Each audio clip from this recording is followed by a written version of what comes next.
गांव के एक किसान के पास एक बूढ़ा घोड़ा था। वह कई सालों से किसान की सेवा कर रहा था, लेकिन अब बूढ़ा और कमजोर हो गया था। एक दिन घोड़ा गलती से खेत के पुराने कुएं में गिर गया। कुआं बहुत गहरा था और घोड़ा खुद बाहर नहीं निकल सकता था। जब किसान को यह पता चला, तो वह दौड़ता हुआ कुएं के पास आया। उसने देखा कि घोड़ा कुएं में फंसा हुआ था और बाहर निकलने के लिए संघर्ष कर रहा था। किसान ने सोचा कि किसी तरह उसे बाहर निकालना चाहिए। उसने गांव के कुछ लोगों की मदद ली और रस्सियों से उसे खींचने की कोशिश की, लेकिन घोड़ा बहुत भारी था और रस्सियां बार-बार फिसल जाती थीं।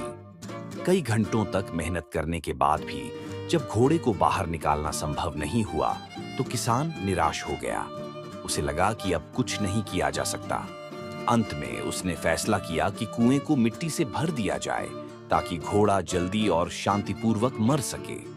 उसने गांव वालों को बुलाया और कुएं में मिट्टी डालने के लिए कहा। गांव वालों ने मिट्टी डालनी शुरू की। घोड़े ने महसूस किया कि उसके ऊपर मिट्टी गिर रही है। पहले तो वह डर गया, लेकिन फिर उसने कुछ अनोखा किया। हर बार जब उसके ऊपर मिट्टी गिरती, तो वह उसे झटक देता और अपने पैरों के नीचे जमा लेता। धीरे धीरे वह ऊपर उठने लगा। किसान और गांव वाले यह देखकर हैरान रह गए। घोड़े ने हार नहीं मानी, बल्कि हर मुश्किल को अपने फायदे में बदल दिया। गांव वाले मिट्टी डालते गए और घोड़ा उसे अपने पैरों के नीचे दबाता गया। कुछ ही देर में वह कुएं के किनारे तक पहुंच गया और एक जोरदार छलांग लगाकर बाहर आ गया। किसान की आंखों में खुशी के आंसू आ गए।